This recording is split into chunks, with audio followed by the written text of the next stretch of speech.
Assalamualaikum warahmatullahi wabarakatuh. Yang kami hormati Bapak Dirjen Perhubungan Darat Pak Budi, Bapak Sekjen Dan, pemateri yang lainnya, ada Pak Yohanes Nagoy tapi udah keluar ya. Terima kasih atas kesempatan yang telah diberikan kepada PT PLN untuk mempresentasikan sedikit bagaimana kegiatan kita untuk mendukung kesiapan daripada electric vehicle di Indonesia. Kita sangat concern sekali tentang electric vehicle ini sendiri. Ini adalah suatu opportunity bagi PLN untuk menambah demand daripada kita sendiri.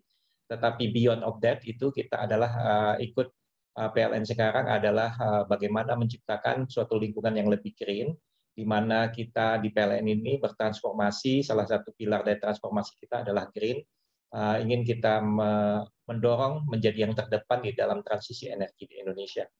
Nah, di dalam pembicaraan tentang electric vehicle sendiri ini tentu saja sebagai PLN kita seperti diamanahkan oleh Perpres nomor 55 tahun 2019 itu khususnya di pasal 22 dan 23 kita itu PLN ditugaskan untuk sebagai badan usaha milik negara untuk menyediakan infrastruktur. Nah, kami akan bercerita kesiapan bagaimana PLN. Tentu saja tidak hanya siap di dalam infrastruktur saja, tetapi behind of that PLN ini sudah siap apanya.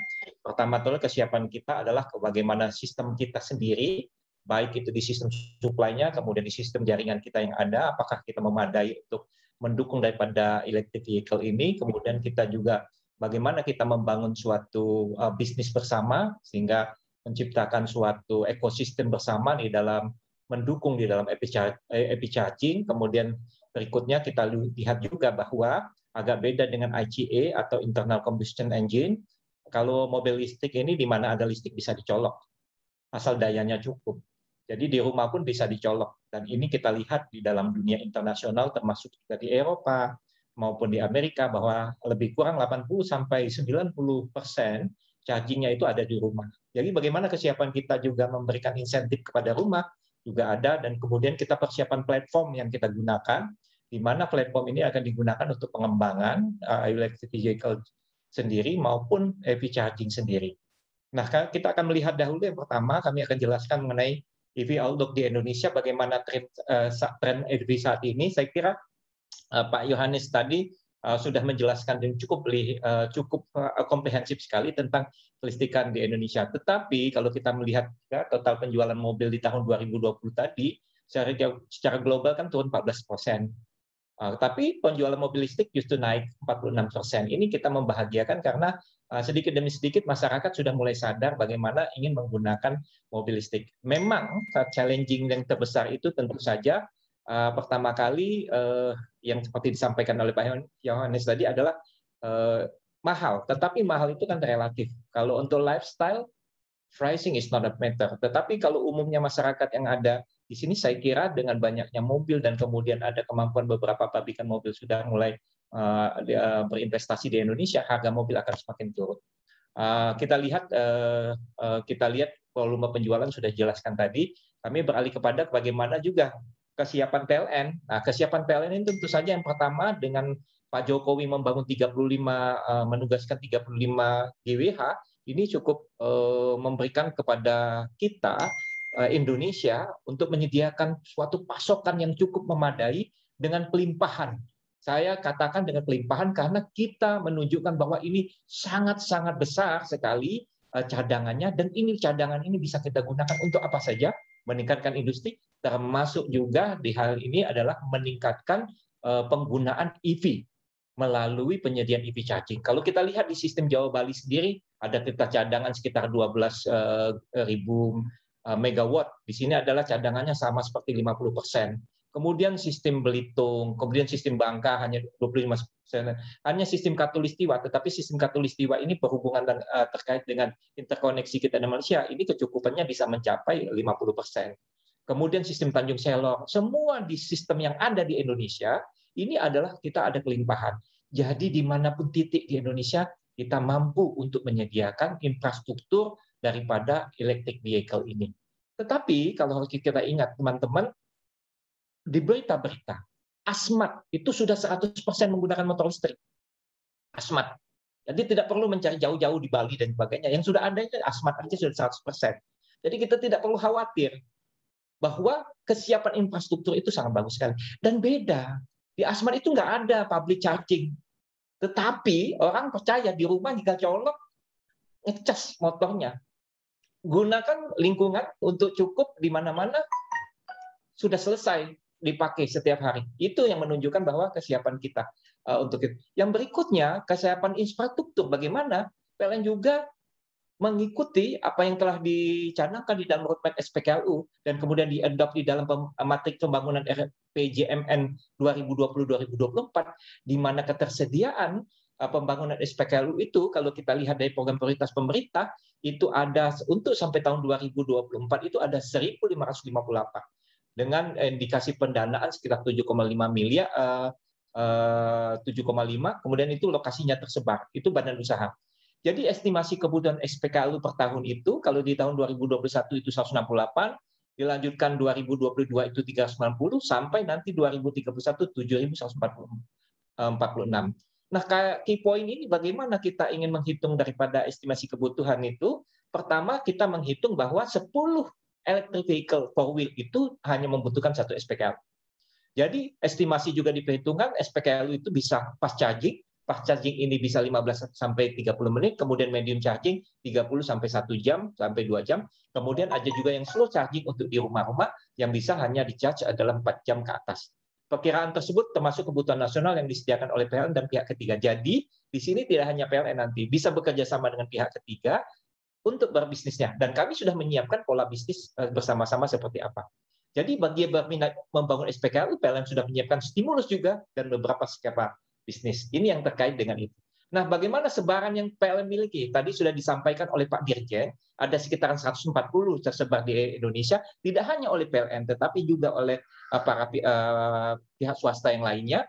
Tetapi PLN sendiri sudah menyediakan sekitar 42 charging station. Ya, charging station, tetapi tidak hanya di Jawa dan Bali, tetapi juga ada di Sumatera, Kalimantan, dan kita juga ada di wilayah Sulawesi. Malah kita baru-baru ini kita sudah memasang di sekitaran Ambon. Jadi kita siapkan seluruh Indonesia. Kalau kita perhatikan sebarannya bisa diperhatikan di sini, ada beberapa dua untuk di PLN yang kelola itu SPK yang mendapat nomor identitas, dan kita sudah mendaftarkan identitasnya sesuai dengan permen daripada SDM ke Dirjen Ketenagalistrikan, ada 8 yang sudah terdaftar, jadi terdaftar resmi, dan kita akan mendaftarkan semua yang ada di kita. Jadi kita akan terus membangun ini. Nah, di tahun ini kita perkirakan kami akan membangun sekitaran, kita akan membangun sekitaran 168 tambahan. Nah, dari 168 tambahan ini, 67 unit akan berdasarkan kita sendiri oleh PLN, tetapi sisanya 101 kita akan bekerjasama dengan pihak ketiga. Siapa saja yang bekerjasama nanti kita sampaikan. Nah, lokasi-lokasi yang akan kita pilih tentu saja penempatan itu mempertimbangkan aspek operasional. Aspek operasional itu kami juga bekerjasama dengan Departemen Perhubungan pada waktu baru-baru ini. Departemen Perhubungan dalam ini Direktorat Direktur Jenderal Perhubungan Darat menyarankan untuk bagaimana di stasiun-stasiun dan bandara. Jadi kita akan bangun juga, kemudian di jalan tol kita akan bangun untuk itu. Nah, jadi jenis EV charging kita yang berbasis medium itu 25 kW sampai 500 kW itu ada sekitaran 25-32 unit, kemudian 50 itu 35 unit. Kemudian jadi total SPKLU-nya seperti saya tanyakan tadi adalah 67 kita dan sisanya dari swasta. Jadi tentu saja kita juga mengajak swasta di dalam kesempatan ini juga, mungkin ada pihak-pihak yang berminat, silahkan bekerjasama dengan kita, bekerjasamanya dengan berbasis kepada revenue sharing, ya, dengan sharing ekonomi modelnya, bagaimana apa yang tersedia dari kita dan tersedia itu ada lahan ataukah apa, sehingga sama-sama saling menguntungkan. Nah, kita harapkan akan kita juga melihat potensi pasar yang ada. Nah, ini kira-kira untuk ininya. Ini mitra potensial kata yang sudah melakukan perjanjian dan pembahasan skema bisnis seperti ini. Nah, silahkan siapa yang berminat, silahkan menghubungi PLN anytime, menghubungi saya juga atau staf saya yang terkait. Bagaimana skema bisnis yang kita tawarkan kepada para pihak swasta yang berminat? Posisi PLN, isu pengembangan skema bisnis dan sharing economic modelnya, kita lihat kan. Ini adalah peraturan yang mendasarinya terkait kita sudah mengeluarkan untuk PLN sendiri peraturan direksi terkait dengan pedoman penyediaan infrastruktur pengisian listrik untuk kendaraan bermotor listrik berbasis baterai di lingkungan PT PLN. Kemudian ada keluar surat edaran implementasi produk layanan pola bisnis SPKLU. Jadi skema tarif jual khusus untuk public outlet charging SPKLU agar para pemodal pelaku bisnis mau masuk membangun SPKLU. Jadi ada beberapa insentif yang diberikan. Apa saja yang insentif yang diberikan? Tentu saja bagaimana kita insentif itu adalah harganya. Jadi kalau kita membangun SPKLU, maka tarif listrik per kWh-nya yang disediakan, kalau dia sudah terdaftar, tentu saja menggunakan tarif curah. Nilainya adalah hanya Rp714 per kWh. Ini tarif yang diberikan oleh pemerintah kepada masyarakat. Dan tarif ini di bawah biaya pokok penyediaan kita. Artinya tarif ini masih disubsidi oleh pemerintah demi untuk mendorong pelaksanaan daripada charging. Selanjutnya diatur juga tarif penjualan maksimum 2.466 per kWh. Tetapi ke depannya kita mengharapkan tarif yang dijual untuk pengisian ini adalah tidak usah diatur karena berdasarkan tempat juga, kemudian berdasarkan daripada layanan-layanan lain sehingga boleh saja orang menjual lebih daripada itu. Nah, selisih daripada inilah makin digunakan sebagai basis kita menghitung untuk sharing revenue-nya antara PLN dengan kita. Jadi pola-pola pengembangan yang disediakan atau berdasarkan Permen ISDM, Menteri ISDM adalah mengenai ada yang PUSO itu disediakan, dimiliki dan dioperasikan sendiri, ataukah bisa melakukan pola POPO yaitu menyediakan, memiliki atau dioperasikan secara sendiri, secara private ya. Kemudian PPOO atau Provide Privately Owned dan Operated sehingga dimiliki secara sendiri dan dioperasikan. Ini mengembangkan model kerjasama kita mengacu kepada PPOO-nya itu ya provide, menyediakan, privately owned, dimiliki secara privat dan dioperasikan secara privat. Nah, selisihnya bagaimana kita lihat? Ini contohnya pada revenue sharing yang kita ini kan, misalnya PLN karena dia pemegang UPTL terintegrasi, kita mendapat tarif curah tadi. Kalau tidak pemegang UPTL maka tidak mendapatkan tarif curah. Kemudian kita kedua penyedia listriknya dari PLN, kemudian ketiga itu penyedia platform charging. Nah, untuk partner kita bisa saja menyediakan EV charger, lahan, properti atau OM.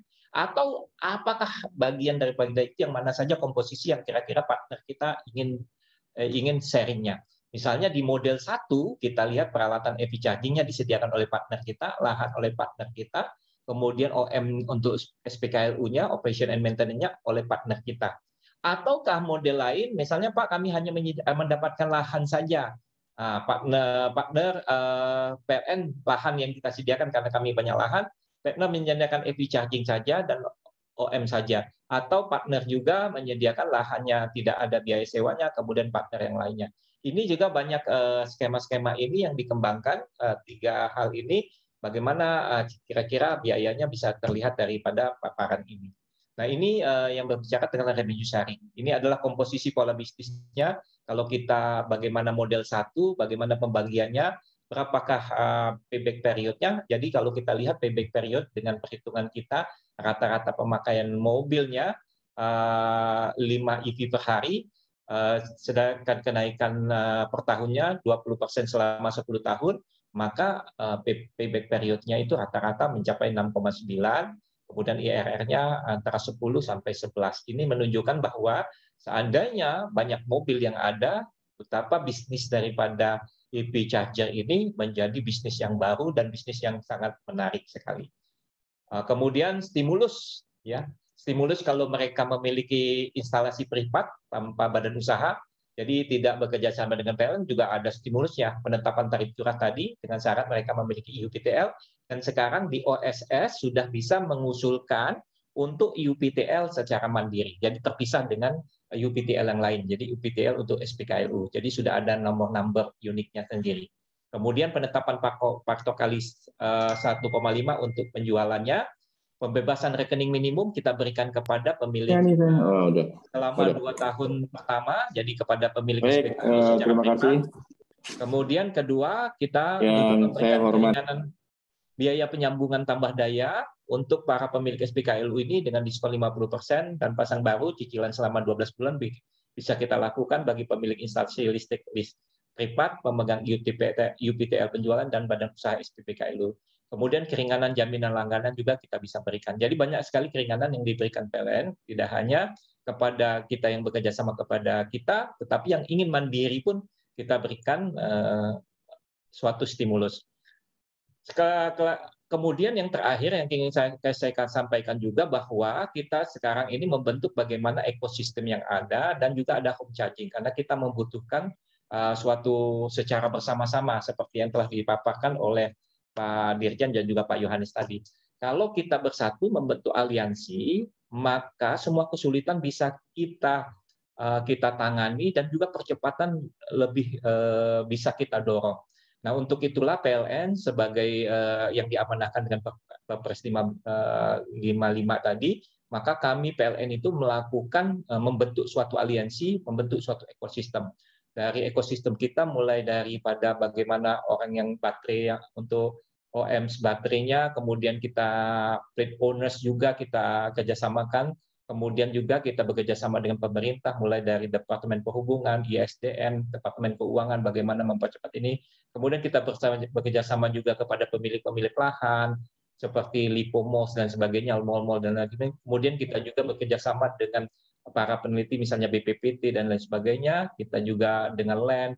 Ini kita membentuk ekosistem ini. Kita harapkan bahwa semua yang diharapkan atau dilakukan untuk percepatan ini bisa dilaksanakan. Yang ingin kami sampaikan di sini bahwa PLN sudah menyiapkan aplikasi charge-in untuk media pembayaran elektronik. Jadi secara pasar pun sudah tidak ada masalah lagi, sehingga bisa dilakukan pembayaran melalui hanya dengan sentuhan saja, terdigitalisasi melalui aplikasi. Jadi aplikasinya aplikasi mobile tentu saja. Tetapi di rumah juga kita menggunakan membentuk suatu ekosistem juga, memberikan suatu kemudahan menggunakan home charging itu mendapatkan diskon pengguna listrik di luar beban puncak. Jadi ada diskon sebesar 30% di antara jam 22 sampai jam 4. Kemudian juga mendapatkan tambah daya yang hanya 150.000 ya. Itu untuk pemilihan ini.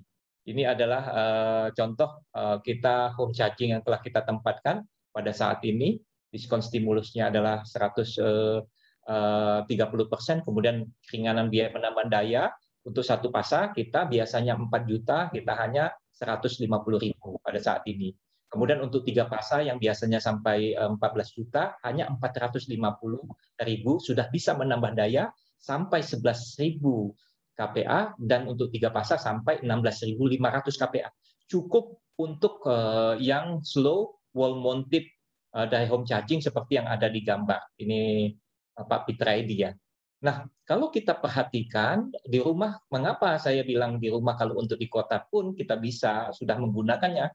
Karena kalau kita perhatikan di salah satu merek Hyundai misalnya Ioniq, itu kapasitas daripada baterai itu 37 kWh. Jadi katakanlah 35 kWh yang bisa kita gunakan, 1 kWh itu setara dengan 10 km. Jadi kalau kita perhatikan 35 untuk mengisi ulang itu 35 dikali dengan 10 itu sudah 350 km. Jadi untuk keliling kota saja 3 hari, 4 hari baru ngecas lagi di rumah sekitar. Lama mengecasnya tergantung daripada ini. Kalau wall mounted ini kan 7.700, 7,7. Jadi kalau sekitaran 5 jam sudah bisa terisi penuh lah daripada baterai itu sendiri. Jadi kalaupun keraguan atas fasilitas atau infrastruktur itu sudah bisa kita hilangkan. Memang sekarang adalah pertanyaan seperti kata Pak Yohanes tadi, bagaimana kita menurunkan harga daripada mobil ini menjadi harga yang banyak diminati oleh masyarakat yang pada saat ini yaitu di bawah 300 juta. Ini yang kita ini. Yang terakhir adalah aplikasi charge-in. Kami sudah menyediakan aplikasi charge-in ini yang berbasis daripada mobile dan bisa diunduh dan kemudian sudah terintegrasi dengan aplikasi kita PLN Mobile. Harapan kita bahwa di sini sudah ada aplikasi terintegrasi antara home charging dengan public charging. Jadi dalam satu aplikasi ini sudah mengintegrasikan home charging dan juga untuk public charging. Untuk mengetahui lokasi-lokasi public charging yang ada, kemudian kita langsung membayar di public charging itu bisa langsung melalui charge-in ini, ataukah kita mendapatkan suatu kemudahan untuk mendapatkan keringanan biaya tambah daya dan juga biaya untuk pemakaian di charge-in ini untuk di rumah-rumah. Jadi sekarang kita sudah ada 257 home charging yang sudah terpasang dan terintegrasi dengan charge-in. Jadi dari 488 pemilik mobil yang sekarang 257-nya sudah home charging, dan kami harapkan semuanya bisa masuk ke dalam integrasi charging ini sehingga mendapatkan customer experience di dalam penghematan untuk ngecas di rumah yaitu sebesar 30%, dan sekaligus kalau mau tambah daya bisa dilakukan tambah daya dengan mudah dan dengan murah sekali, yang biasanya 4 juta hanya 150.000. Ini adalah charge-in kita yang digunakan untuk pengisian di KBLBB ya, yang digunakan di SPKLU, sorry, untuk pengisian KBLBB di SPKLU. Jadi aplikasinya sangat mudah sekali, kita hanya buka tutup outlet, kemudian masukkan konektor, buka aplikasi charge-in, kemudian saldonya dibayar melalui link aja pun sudah bisa, kemudian scan code-nya yang ada di SPKLU, masukkan nilai KWH yang dibeli, proses pengisian. Hanya gitu aja. Udah mudah sekali. Jadi bisa self-service, tidak perlu ada orang. Demikian, terima kasih Mas Alfa dan Bapak Ibu sekalian. Mudah-mudahan dengan paparan ini kita semakin menarik minat kita untuk membeli mobil, tentu saja mobil listrik, menghilangkan daripada kandungan CO2 di ini ya. Kemudian juga terus kita menghemat di dalam pengeluaran kita sehari-hari. Terima kasih. Assalamualaikum warahmatullahi wabarakatuh.